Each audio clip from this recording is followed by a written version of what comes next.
kadang-kadang saya bertanya, investasi ini tuh menguntungkan kita atau menguntungkan sistem sebenarnya? Betul.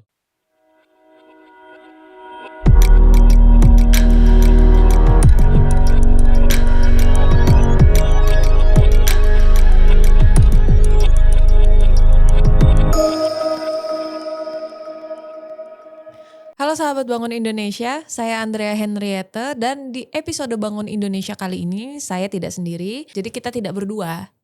Tapi ada satu narasumber, di mana narasumber yang kita undang kali ini adalah seorang agen properti yang sudah berkecimpung di dunia properti sekitar 10 tahun. Jadi pengalamannya sudah sangat banyak. Di sini kita sudah bersama Ibu Erni, betul ya? Betul sekali. Nah, jadi info yang saya dengar Pak Frans, katanya Ibu Erni ini sudah menjadi agen properti dalam waktu 10 tahun. Berarti itu kan dia sudah melewati banyak fase. Mulai dari fase gen milenial sampai gen Z. Ya betul ya Bu ya? Betul. Di dunia properti itu yang Ibu lihat tuh peluangnya apa aja sih, selain mungkin kan saya dengar juga ibu rumah tangga juga ya? Udah pasti. Ibu rumah tangga. Nah, berarti Pak ini ibu rumah tangga, memang agen Bu Erni properti. ini orang yang sangat sibuk gitu. Oke. Ibu rumah tangga aktif, lalu juga agen properti aktif, lalu juga multi level aktif juga. Multi level. Multi level. Yes. Jadi kalau nggak sibuk ada yang kurang gitu hidupnya. Oh, suka kerja ya. Iya. Mungkin suka kerja dia. Bisa sharing pengalaman sama saya yang mager ini. Iya, Bergerak kalau Bu. saya itu sehari nggak kerja kayaknya nggak bisa gitu. Kayak nggak ada aktivitas gitu nggak bisa. Jadi nggak bisa duduk tenang. Even kalau nggak ada kerjaan pun cari kesibukan sendiri lagi yang lain gitu. Jadi makanya banyak yang saya lakukan itu seperti ya tadi udah dijelaskan, di bidang properti udah pasti saya konsen banget. Lalu di bidang di ibu rumah tangga apalagi ya, namanya kita berumah tangga ada anak ya, kita harus konsen juga. Multi level juga konsen karena dukung suami juga. Jadi tiga hal ini saya lakukan terus. Berarti suaminya di multi level ya? Yes. Oke. Nah, berarti kan 10 tahun itu kan bukan perjalanan singkat ya Pak ya? Lama pasti itu. Sudah berarti kan sudah berpengalaman banget. Kenapa akhirnya milih properti Bu? Milih properti ya karena saya suka ketemu banyak bisa didapatkan di dunia properti ini. Kita kalau ketemu satu investor ataupun pembeli atau apa yang kita ketemuin ya, klien ya, banyak yang bisa kita gali. Banyak kita bisa dapatkan peluang atau apapun di sana banyak. Investor. Karena kan mereka pastinya berinvestasi, kita bisa banyak ngobrol dan ada hal-hal baru yang bisa kita dapatkan. Dan saya akhirnya suka ketemu orang jadinya. Pada background saya sebelumnya itu adalah di dunia kerja saya juga udah 10 tahun. Sebelum saya berkecimpung di dunia properti saya kerja sebagai finance supervisor. Wah itu iya. Lumayan tuh ya kan. Lumayan menyeramkan kalau buat saya Pak. Posisi ada, pekerjaan tanggung jawab. Iya, waktu itu saya back office, maksudnya tidak ketemu orang, bahkan tidak suka ketemu orang. Tapi di dunia properti ternyata setelah saya berkecimpung di dunia properti, saya jadi suka ketemu orang.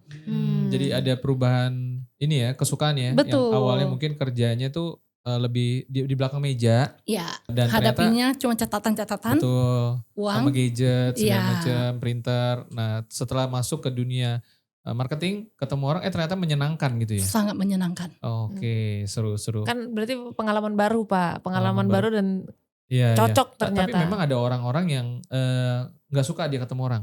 Oh iya. Ada. Saya ada temen yang kayak gitu juga.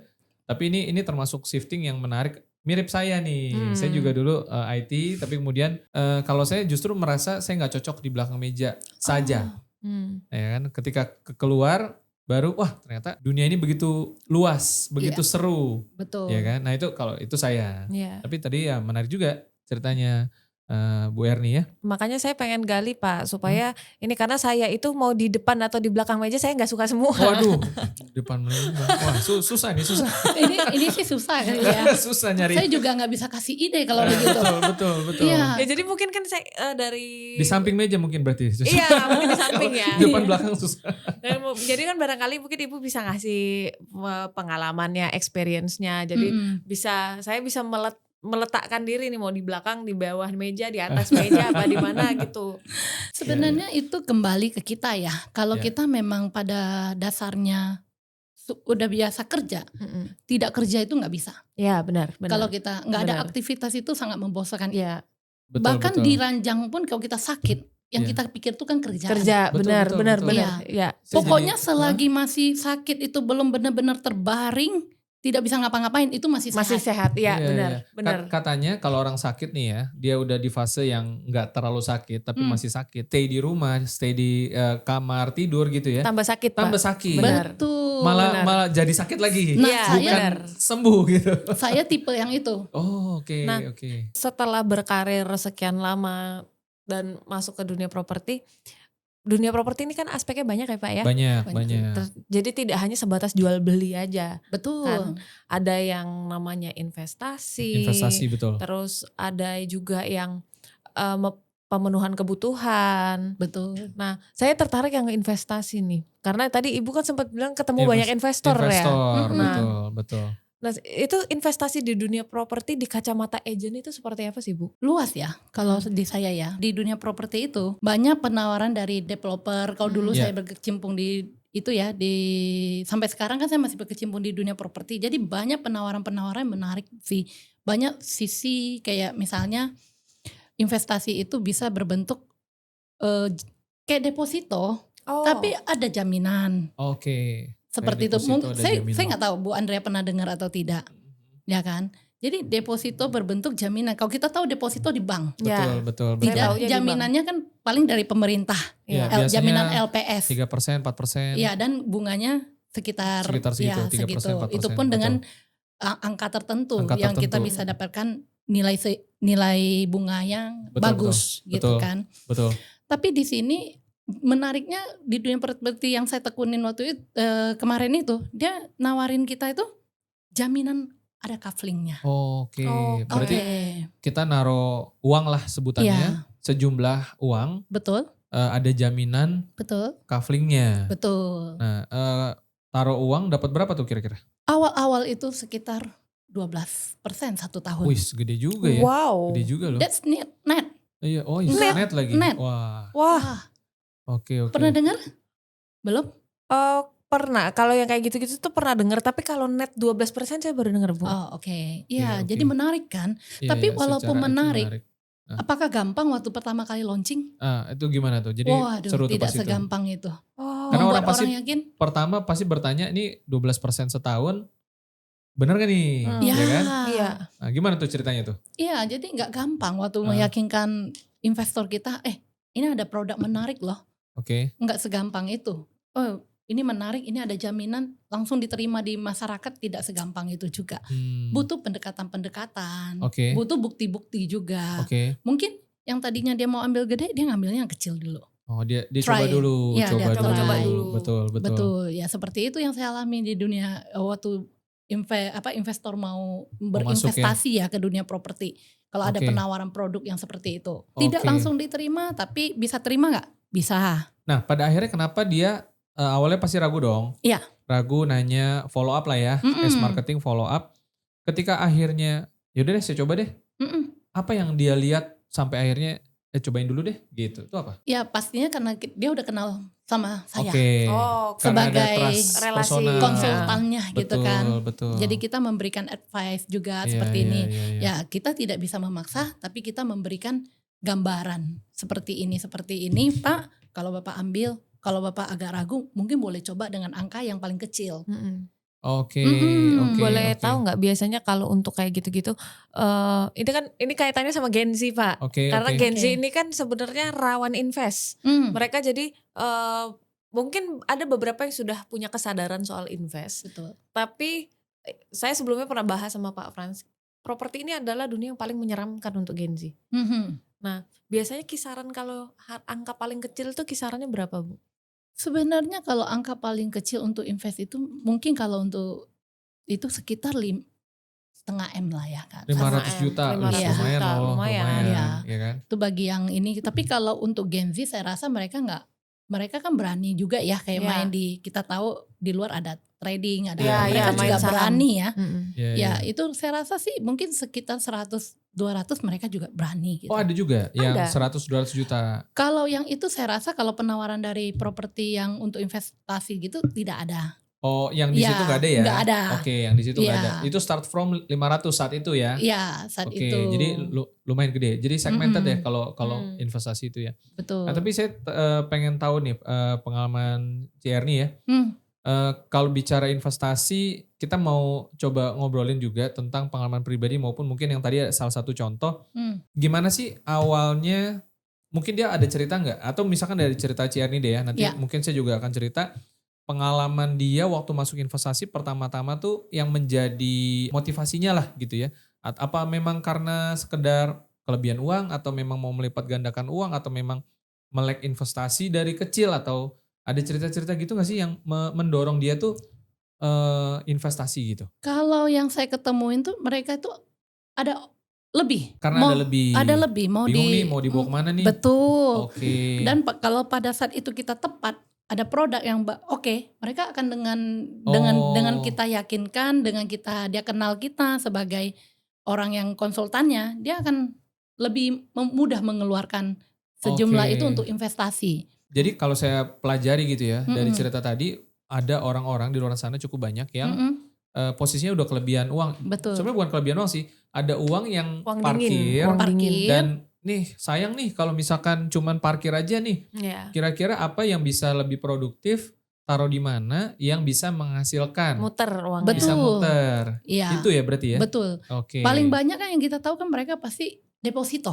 Itu yang paling banyak. Ya, itu yang paling gampang sih. Paling gampang dan paling memudahkan. Tapi kalau ada tawaran yang lebih menarik, mereka akan mempertimbangkan biasanya.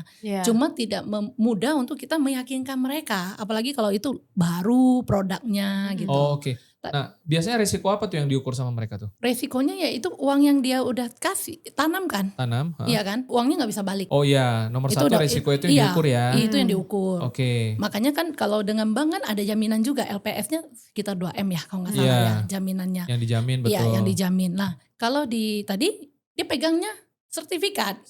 PPJB. Oh, karena ada jaminan kafling tadi. Jadi dia juga mempertimbangkan.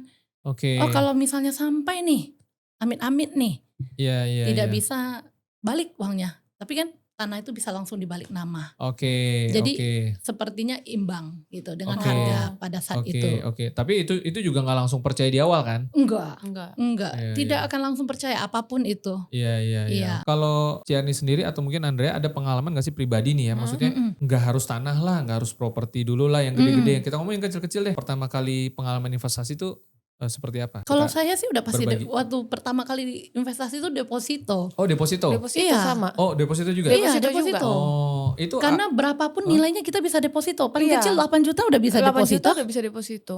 Ibaratnya di bawah itu juga 10. masih bisa ya. Kalau kita punya uangnya terbatas. Triggernya apa? Maksudnya gini, yang mendorong saat itu pertama kali, pengen investasi nih.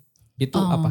Kalau saya dimarahin orang tua. Oh, dimarahin. Oh, kamu harus investasi gitu kira-kira. Enggak, karena tidak pernah nabung. Oh, gak pernah nabung. Gak pernah nabung. Karena kan ya itu masalah Gen Z itu kita selalu diuber untuk dikejar untuk menyimpan dana darurat kan. Masalahnya kami setiap hari darurat. Jadi kita harus meletakkan uang itu di tempat di mana tidak bisa kita otak-atik uangnya. Akhirnya setelah jatuhlah pada deposito. Setelah banyaknya perdebatan. Dan udah gitu diomelin nyokap. Karena kalau di bank kita masih bisa tarik anytime. Iya, kalau di ATM besar. Kan masih bisa ini mau nggak pakai m-banking sekalipun masih bisa. Kartu kan masih bisa. Betul. Namanya orang darurat kan. Iya, tapi kalau deposito misalnya dikunci kita 1 bulan, ya benar-benar 1 bulan tuh kita nggak bisa sentuh. Iya. 3 bulan ya 3 bulan. Kalau kecuali kita siap dengan penalti. Oh, itu pengalaman pertama berarti deposito ya? Iya, deposito. Sementara kalau kami Gen Z penalti itu merugikan dan kami tidak mau rugi. Karena kalau untung rasanya baby boomers juga milenial juga nggak mau rugi deh. Rugi ya. Karena kalau kita itu menghitung-hitung nih kita sudah taruh investasi sekian di bank terus kena penalti segini. Aduh, ini penalti segini tuh masih bisa buat ngopi, bisa buat ke salon, bisa buat jalan sama cowok, sama cewek. Pertimbangannya kayak begitu. Kalau kami yang Gen Z ya, bisa buat beli maca. Iya. Oke. Jadi sama-sama deposito sebagai investasi pertama ya karena satu mungkin udah mulai menghasilkan dan nyari tempat yang bisa lebih nggak mudah diambil ya. Saya juga kepikiran dulu kayak gitu juga sama. Waktu itu ada program dari bank yang bukan deposito tapi intinya nabung rutin dengan bunganya lebih tinggi. Ada waktu Ada. itu dari bank tertentu. Iya. Gitu. Deposito kan kita tahu ya, deposito itu adalah instrumen investasi yang paling rendah lah. Maksudnya resikonya paling rendah. Iya. Gitu ya. Selain pengalaman deposito, ada gak sih pengalaman lain yang mungkin lebih beresiko? Kalau saya dulu ketika awal kenalan sama produk perbankan itu dengan bunga yang relatif lebih tinggi daripada normalnya, walaupun pada akhirnya cairin juga gitu karena ada kebutuhan. Nah tapi kemudian bergerak nih, ada gak sih yang lebih tinggi yang bisa ngasih bunga ataupun, kalau bunga itu fix ya. Iya. Tapi yang kita pikirin kan, yang saya pikirin waktu itu adalah Gen. apa yang returnnya bisa lebih tinggi hasilnya, ya kan? Nah mulai nyari-nyari. Nah kalau misalkan Ciarni, Andre ada nggak yang after deposit, apalagi yang pengalamannya? Waktu itu saya pernah emas Emas juga? sama saya nggak ngerti karena untungnya saat itu saya masih hoki ya Pak. Jadi Oke. waktu itu mungkin era COVID-19 waktu Iya. itu ada Invest Alkes namanya. Oh ya? Alkes. Alat Alkes. kesehatan. Alat kesehatan. Oh iya zaman Covid. Iya, Oh, nah saya masker, invest ke masker. situ.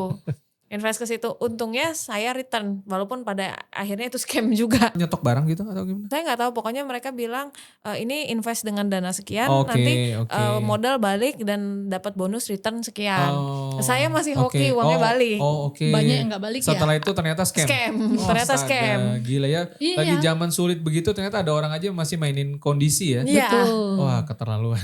Saya pernah yang trading. Trading. Iya, mungkin terkenal banget sih waktu itu. Robot-robot lagi. Wah nih guys ya yang di YouTube. Jadi sebenarnya lebih ke diri sendiri ya waktu itu ya, untuk menarik nih. Yang lucunya percaya aja gitu. Percayanya karena kita mau untuk sendiri dan kita nggak takut. Iya. Kalau kita ngajak orang kita agak takut gitu kan. Oke. Tapi kalau buat riset kita kayak resiko kita tanggung sendiri lah ya. Masih, Ya. terserah deh yang penting Yang waktu saya itu selamat. mungkin kalau Bapak pernah dengar yang Titik-titik. dia udah dikasih dikasih waktunya, yuk kapan harus stop, yuk kapan harus in. Oke. Ada Masuk, timing masuk, timing keluar. dan Oke. itu akan sesuai. Oke. Terus? Itu udah dikunci gitu. Kamu Oke. ikutin aja. Jam segini masuk ya. Oke. Jam segini keluar. Tutup mata aja. Tapi Benar. buy and sell-nya masih di kita, masih di tangan kita atau Iya, maksudnya di tangan itu kita. secara otomatis atau manual? Di manual. Oh masih manual. Manual. Tapi ada remindernya Ada reminder. kapan-kapannya. Kita udah lihat di grup. Oke, terus Udah informasinya udah ada di grup. Nah Oke. ikut tuh. Wah untung balik juga lah. untung balik juga. Balik. Tapi habis itu scam. Scam. Waduh, dua orang kena scam nih teman-teman. Hoki. Tapi kami masih Waduh. pasukan hoki. Iya Oke. kita pasukan hoki aja. Tapi sampai sekarang saya udah enggak. Kapok lah ya. Udah kapok. Kapok. Iya. Sebenarnya uangnya uang kecil. Kita nggak main besar juga. Tapi maksudnya terlalu membuang waktu. Oke. Oh, start from berapa waktu itu? Enggak besar juga Pak. Kecil-kecil aja mainnya. Enggak besar kayak gimana, enggak. Oh saya nggak Alkes nyampe besar puluhan tuh. juta. Ya kalau puluhan ada tapi di under 50 kita Under mainnya. 50. Tapi backnya itu lumayan sih sebenarnya Iya. secara untung. Ujung-ujungnya karena kita ini hanya balik modal. Oh. Buang waktu kan. Iya, Iya. scam ya. Waduh, Iya. ngeri juga nih. Scam. Jadi ibaratnya cuma buang waktu aja dan akhirnya saya juga nggak mau kesana lagi. Oke. Nah dari pengalaman invest berarti kan bisa saya bisa tarik kesimpulan Iya. ya. Anggaplah saya ambil kesimpulan kasar. Berarti yang sebenarnya minim resiko itu properti dong. Dan Instrumen investasi itu sebenarnya banyak ya. Kalau saya pribadi pengalamannya habis yang tadi bank itu ya, saya masuk ke obligasi pernah, ke reksadana pernah gitu ya. Karena saya orangnya seneng gadget sebenarnya. Jadi belajar sendiri otodidak, nggak pernah ikut kelas gitu. Bahkan cari zaman dulu tuh kalau kita mau beli reksadana gitu ya, kan kita harus cari platform ya, cari sekuritas lah segala macam. betul. Itu saya cari mana yang kira-kira terjangkau dan bla bla bla lah gitu ya. Sampai hari masuk, paling banyak waktu itu reksadana sih. Reksadana, sebenarnya saham dulu, obligasi juga pernah gitu ya. Jadi udah ngerasain tuh yang 6%. Jadi yang kalau obligasi kan waktu itu saya exitnya sebelum jatuh tempo. Pada akhirnya ya karena kebutuhan ya jadi ngambil. Nah yang lama tuh reksadana. Sampai setahun, 2 tahun, 3 tahun. Kalau dilihat portofolio ini, ini untungnya udah lumayan nih. Tapi bukan uang gede juga. Total waktu itu sampai berapa ratus juta sih ada sih. Jadi saya jadiin itu tabungan. Tabungan buat kemudian dicairin lagi buat modal bisnis lah. Nah tapi yang menarik sebenarnya memang yang agak beresiko. Ada tantangan gitu ya. Makanya pengen dengar ceritanya Ciarni dan Andrea juga gitu ya. Maksudnya dan teman-teman juga nanti boleh di YouTube boleh Share di sharing kolom ya komentar. pengalamannya. Maksudnya bagaimana teman-teman menghadapi pengalaman investasi dan investasi yang beresiko. Tapi resiko di sini kan sebenarnya kita harus bedain. Ada yang resikonya itu tadi scam. Ya kan? Nah itu sebenarnya bukan resiko itu bukan resiko. agak-agak ya gitu ditipu. Ya, Iya. itu penipuan ya. Penipuan. Iya kan? Tapi kalau misalkan resiko investasi yang realnya, yang Bisa formalnya, diukur. ya kayak misalkan ada risiko volatilitas ya kan? Iya betul. Harganya bisa naik bisa turun gitu ya. Tapi memang seru sih. Maksudnya seru gini, saat itu ya kan. Karena saya mikir gini, saya tuh rame-ramenya tuh investasi tuh memang 2020 2021 sebelumnya masuk yang safe lah, reksadana campuran apa segala macam, yang safe obligasi, tapi kemudian yang mulai beresikonya itu di 2020-an 2021 gara-gara Covid. Kerjaan yang tadinya banyak di lapangan kemudian harus direm. Jadi kita dipaksa nge-online cari apa kerjaan yang bisa online. Nah, Iya. datanglah si investasi itu. Tapi memang lumayan trading dapat sampai akhirnya market itu mulai tidak terkontrol, Oke. ya kan? Nah, tapi sebelum marketnya kemudian gak terkontrol, ya saya ngerasain di mana ketika kita dapat 50%, 30% dan sebagainya, sebenarnya agak berantakan sih pemikirannya. Nggak tahu pernah ngalamin atau enggak gitu ya. Maksudnya ketika kita berhasil nih trading, kayak ketagihan gitu gak sih? Ya kan? Ya. Bisa. Apalagi kalau pertama kali mendapat return yang lumayan. Disitulah pengalaman kalau saya pribadi ya, dari saham akhirnya lompat ke kripto. Karena tujuannya tuh mau tiap hari, mau lebih cepet. Kalau bursa kan cuman Senin ketemu Jumat. Betul. Ada jam istirahatnya, jam paginya, jam sorenya. Sedangkan kripto itu 24 jam. Iya. Antara keputusan yang salah dan keputusan yang benar sih waktu itu ya. Dalam arti ketika masuk ke kripto bisa dapat banyak, tapi kemudian terjebak di situ tuh. Sampai ujung-ujungnya minus juga akhirnya. Iya. Karena awal modal itu sekian ratus lah. Enggak, awalnya dikit-dikit juga sampai akhirnya Bisa dapat sekian numpuk. ratus lalu berkali lipat lalu habis itu minus. Iya. Masih mending kita berdua Iya, ya. kita nggak scam amat lah. Iya. Sebenarnya kalau kayak saham sama kripto itu bukan scam.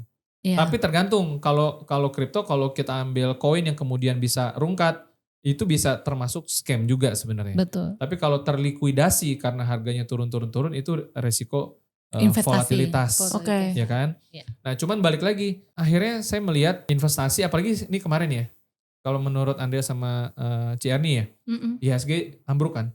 Iya. IHSG ambruk, lalu Bitcoin juga lagi turun banyak, sekarang udah 78.000 something lah Bitcoin, masih ngikutin. Supaya ini aja analisanya masih tajam lah gitu kira-kira ya kan. Terus gold juga turun, tapi udah sempat naik lagi, kemarin $4.800, lalu ke $5.000 sekian kan. Nggak tahu ya, kalau saya ngerasa aduh makin kemari tuh kayaknya investasi tuh jadi pertanyaan gak sih? Iya. Apakah investasi ini kita bisa pegang apa enggak sih sebenarnya? Iya. Ya kan? Benar. Naik Betul, banyak, tiba-tiba turun, hantam. Ini kayak seolah-olah kayak Ada sistem yang menggerakkan. Betul. kayak ada pihak-pihak tertentu gitu yang kayaknya. berkepentingan. Iya, Ini teori konspirasi. Kadang-kadang saya bertanya investasi ini tuh menguntungkan kita atau menguntungkan sistem sebenarnya. Betul. Itu kan sering banget saya bertanya-tanya. Apalagi saya awam ya Pak. Betul. Saya kan kaum malas menabung. Iya. Jadi kalau melihat kayak begitu tuh, ini invest nih aku yang untung atau nanti sistemnya yang untung atau siapa gitu. Itu kan selalu jadi pertanyaan. Iya. Makanya setelah banyak belajar tentang properti kan saya lihat yaitu harga yang tidak fluktuatif dan resikonya tidak terlalu tinggi itu kan di properti. Iya, betul. Nggak ada yang tiba-tiba harganya naik turun itu kan nggak ada. Maksudnya turun itu kan saya belum pernah sih dengar properti harganya turun. Betul. Jadi udah tahu belum ada properti reksa. Properti reksa ini investasi properti baru nih. Oh. Gimana tuh? Iya kan? Nah, Gen Z bisa ikut nggak? oh bisa mulai dari 12 jutaan aja. Oke. Jadi ya. termasuk terjangkau lah ya. Karena gini Jangkau loh. banget. Kalau sekarang nih kita ngomong ya, saham mulai 100.000 katanya. Oke. Ya kan? Iya. 100.000 dapat 100% misalkan. Berarti 200.000. jadi 200. Nggak berasa, dilempar duit nggak berasa gitu, Iya. belum berasa. Tapi kalau ikutannya agak gede, ya kan belasan juta, 100 juta, dapat 10%, 100 juta, 10% kan 10 juta. Berasa. Jadi investasi itu sebenarnya memang untuk yang harus udah ada savingnya sih. Kalau menurut saya ya. Jadi percuma nih. Ya mungkin buat ngelatih kebiasaan boleh lah. Tapi omong kosong kalau menurut saya yang katanya udah start dari 100.000 nanti kamu bisa kaya juga gitu.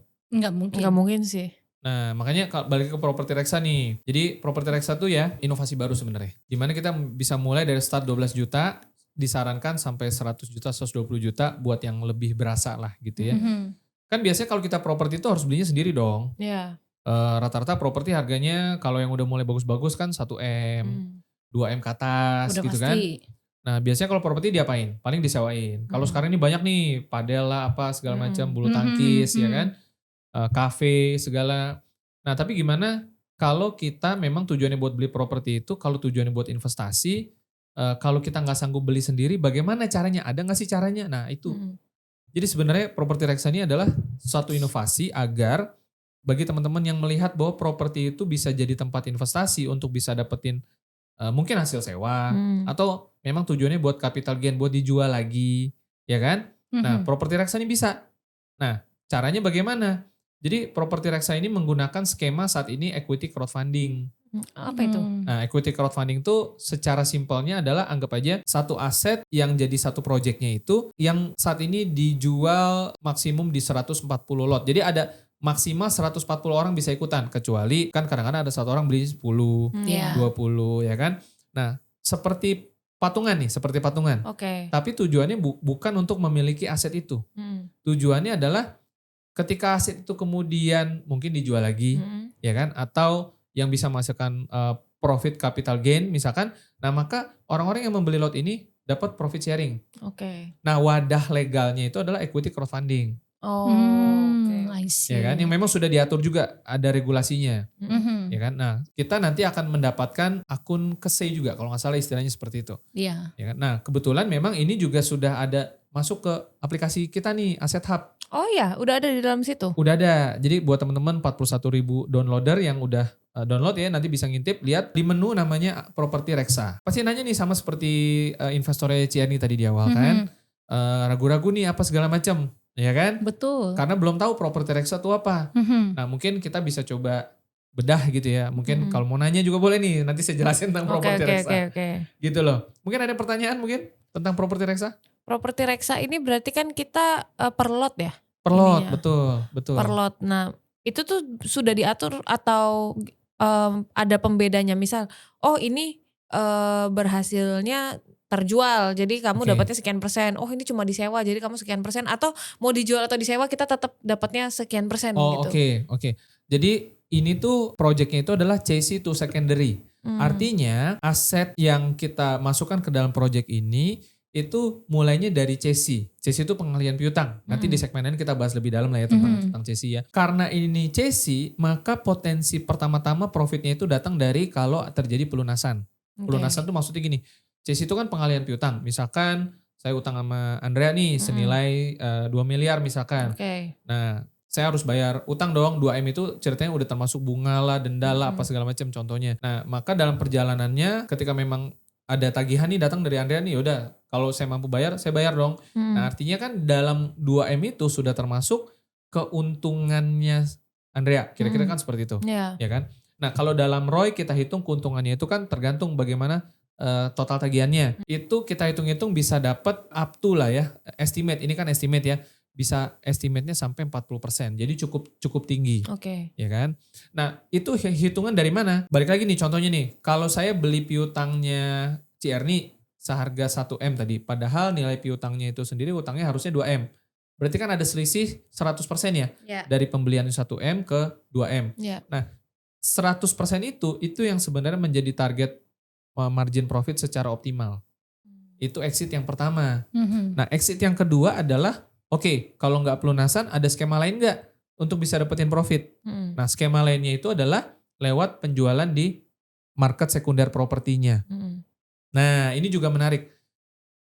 Jadi ceritanya ada aset di Puri Indah yang kita masukkan ke dalam reksa ini. Nah Puri Indah itu kan kawasan elit di Jakarta Barat, ya kan? Betul. Dan kita semua bisa cek di situ harga rumah tuh berapa. Setahu saya sih bahkan yang di sebelah-sebelahnya itu ya di area sampai Permata Buana dan sebagainya itu sudah kurang lebihnya 30 juta rupiah per meter persegi kan. Jadi angkanya sangat tinggi. Nah, dengan luasan sebut aja misalkan luasannya 150 deh. Misalkan luasan tanahnya 150. Kita tinggal kali 150 kali 30 juta kan gitu ya. Nah, jadi kita bisa dapetin angka valuasi market yang di lapangan tuh berapa. Nah, kalau kita targetkan misalkan, ini contoh aja. Harga pasarnya misalkan 4M misalkan. Terus kita ternyata target jualnya ya udah deh, yang penting untung, yang penting udah terjual, tapi kitanya masih untung. Contoh misalkan 2,5. Ini pakai simulasi ya. Kita jualnya 2,5, padahal harga pasarnya 4M. Kira-kira menarik gak? Menarik banget. Bagi end user nih, bagi orang-orang yang lagi cari rumah daerah Jakarta Barat, Puri Indah. Puri lagi kawasan elit. Ya Iya. kan? Siapa yang gak tertarik? Nah itu, jadi bayangin kita sebagai partisipannya pasti belinya di bawah dong, belinya di Mhm. bawah. Nah ketika terjadi penjualan di 2,5, contohnya ini masih pakai data simulasi, nanti kalau teman-teman mau tahu tentunya kita harus ketemu buat Presentasi sharing ya, Ya. Buat data sharing. realnya seperti apa. Artinya kita sudah bisa menentukan, mengukur harga pasarnya yang tadi di harusnya 4M, tapi kita ternyata jualnya di 2,5M. Mhm. Ya kan? Itu udah kayak semut ya. Orang-orang pada datang tuh untuk Iya. apalagi bisa KPR nanti, Mhm. ya kan? Nah, wah itu lebih dahsyat lagi gitu loh. Artinya balik lagi kita sebagai partisipan investornya, anggap kita misalkan belinya di bawah data simulasi, misalkan 1,5. Mm-mm. Kita tadi jualnya 2,5, ya kan? Itu Hmm. kalau jual. Kalau pelunasan misalkan di 2,5 juga, contohnya misalkan. Berarti dari 1,5 ke 2,5, Ada satu. Ada satu. untungnya berapa persen tuh? Iya. Ya kan? Mhm. Tinggal kurangin biaya deh, ya kan? Nanti kita hitung-hitung, ternyata masih 20%, ternyata masih 30%. Nah, kayak gitu. Mainannya kayak gitu. Oh. Jadi tanpa kita harus beli sendiri semua, kita udah bisa ikutan investasi properti yang terukur. Oke. Dan enaknya kalau menurut saya, karena saya kan pengalaman di saham, di kripto yang kayak roller coaster Mhm, gitu Iya. kan. Betul-betul. Kita modal kita masih bisa minus kalau di sana kan. Mm-mm. Tapi kalau di sini kita bisa ukur sendiri asetnya. Oke. Kita bisa lihat, iya loh. Ya kan? Berarti kalau misalkan saya chip in, ya kan, dengan target durasi misalkan 6 bulan sampai 18 bulan, dengan estimate ROI-nya seperti tadi, dan target penjualannya juga yang rasional, Mm-mm. bukan yang, saya mau jual setinggi, kan. Kalau kita punya rumah nih ya, saya mau jual setinggi-tingginya, saya mau untung setinggi-tingginya, nggak peduli harga pasar berapa. Tapi kalau kita pasang harga target di mana lebih murah daripada harga pasar, kayak beli iPhone, Mm-mm. Ya. harusnya 25 juta misalkan, Ada yang jual 10 juta. nah jualnya 15 juta, bukan KW lagi. Oh ya, Atau di kita Uber. baru beli nih, belum dibuka ya kan. Terus orang, yaudah kasih dia deh, beli separuh harga deh atau Itu hanya 2 kemungkinan, Pak. Kemungkinan pertama dikejar orang akan berebut, kemungkinan kedua dikira nipu, Pak. nah, betul. Tapi ketika dicek itu benar-benar barangnya, Hmm. gimana? Wah, Tertarik dong, pasti pasti. dong. Siapa Kenapa? yang gak mau? Karena dia taunya itu murah banget, Iya. ya kan? Nah, itulah enaknya kita investasi di properti reksa sebenarnya. Oke. Jadi musuhnya bukan sistem ya, Pak? Musuhnya bukan sistem. Real, barangnya ada Betul, beneran. nggak ada market maker yang ngendaliin gitu loh, agenda politik dari USA misalkan atau apa ya kan, bikin tiba-tiba kayak kemarin saham turun, emas turun minus 9%, 10%, ya kan? Karena ada polemik di berbagai negara ya. Betul, saham-saham tuh kemarin weekend kemarin kan turun sampai minus 20%. Iya. Wah, saham blue chip aja sampai jebol ke bawah, Mhm. itu kan ya meskipun mungkin ada sebagian yang serok, waktunya serok gitu ya. Iya. Tapi yang ngikut FOMO ke atas, yang udah terlanjur panik segala macam, dia kan pasti cut loss. Iya. Wah rugi, stres, ya kan? Iya, saya ingat zaman dulu kayak gitu juga soalnya. Ya, wah cut loss deh nih, hilang deh, udah tutup akun deh gitu. Nah, jadi dari garis besarnya pengalaman Bu Erni di dunia properti ini jadi sebenarnya bisa memberikan kita semua, terutama teman-teman di Sahabat Bangun Indonesia ini, berarti selain peluang karir, ada peluang investasinya juga. Dan Iya. peluang investasinya itu ternyata resikonya kecil ya Pak, nggak besar gitu, Terukur. Ya kan? Mhm. dan musuhnya bukan sistem. Betul, transparan. Transparan ya. Iya, Iya. nih terakhir ya, saya sih ngelihatnya simpel aja. Saya udah ikutin cukup banyak instrumen investasi, reksadana, obligasi dan sebagainya, kecuali yang fixed rate. Ini kan gak fixed rate ya. Ya. Tetapi di dalam dunia investasi yang tidak fixed rate itu artinya kita tahu imbal hasilnya tetap apa enggak. Oke. Ya kan? Betul. Nah kalau itu enggak tetap, tapi kita bisa lihat, baca, ukur, ya kan, resiko itu terkendali. Nah bayangin kita aja orang masuk di dunia saham, di dunia kripto dengan resiko yang sebenarnya tidak di tangan kita. Artinya kapan dia naik, kapan dia turun, nggak tahu loh. Nggak tahu, betul. Sering-sering banget banyak yang bahas. Kenapa ketika saya beli harganya turun, ketika saya jual kok harganya naik. Mhm. Itu sering banget di dunia volatile market gitu. Iya. Walaupun sudah jago baca grafik ya, Betul. tidak bisa diiniin. Nggak bisa pasti Nggak benar-benar. bisa pasti. Makanya kudu kayak kemarin kan ada yang bilang, udah hold deh, berani nggak tahan 5 tahun, tahan 6 tahun, 7 tahun. Kalau kita baca grafik saham kemarin, kripto gitu ya, 2, 3, 4 tahun itu minus, bukannya plus loh. Iya. Anjlok. Kalau misalkan ini bodoh-bodohan deh kita beli properti murah nih, Oke. harga pasar 3M, kita beli 1M contoh. Terus kita pasang target harga jual 3M, kita courting buka 2,5 deh dengan target realisasi benar-benar 2,3. Kita pasarin dari sekarang. Jelas gapnya tuh, ya kan? Kira-kira yakin target terjualnya berapa lama kan gitu. Yeah. Maksudnya gini, memang gak ada yang pasti. Resiko ketidakpastian kan ada. Tapi kan kita bisa ukur balik lagi nih. Kalau kita belinya di bawah, harganya di atas, kita jualnya diskon, lokasinya premium, ya kan? Layak tinggal, kira-kira bisa laku atau enggak kan itu pertanyaannya. Bisa. Dan Pasti bisa pasti lah. cepat. Ya kan? Yakin gak kita kan gitu. Iya. Ya kan? Jadi disitulah sebenarnya makna investasi yang sebenarnya. Kalau menurut saya, balik ke dunia saham. Ketika kita taruh duit di saham blue chip gitu misalkan, ya kan? Apa yang kita taruh? Harapan. Iya. Betul nggak? Musuhnya waktu. Investasi itu adalah temannya harapan. Harapan itu berarti sudah pasti belum? Belum tentu karena terjadi di masa depan. Apakah perusahaan itu nanti akan berkembang? Investasi yang sebenarnya itu bukan trading. Iya. Nah, berarti sama ketika kita lihat rumah bagus dan lain sebagainya, harga murah, lalu kita beli.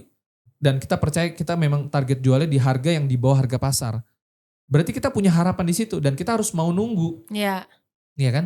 Tapi semua terukur nggak? Terukur, terhitung. Resikonya terukur, terkendali gitu loh. Iya. Apalagi ini belinya cuma start dari 12 juta. Nah, berarti untuk teman-teman semuanya, terutama para penonton Bangun Indonesia, di sini kita sudah menyimak dan mengupas tuntas terkait investasi. Jadi untuk para sahabat Bangun Indonesia yang punya pikiran untuk berinvestasi, teman-teman bisa mempertimbangkan lagi ya Pak Ya, sahabat Bangun Indonesia, terima kasih sudah menonton dan menyimak informasi yang sudah kami sampaikan. Jadi untuk teman-teman jangan takut investasi, kalau tertarik di bawah ada nomor admin, bisa dihubungi, bisa cari info lebih lanjut. Jadi untuk sahabat Bangun Indonesia jangan lupa subscribe dan tekan tombol loncengnya juga supaya tidak ketinggalan informasi-informasi menarik yang kita sampaikan di episode Bangun Indonesia yang selanjutnya. Saya Andrea Henriette bersama Bu Erni dan Pak Frans pamit dulu. Terima kasih sudah nonton.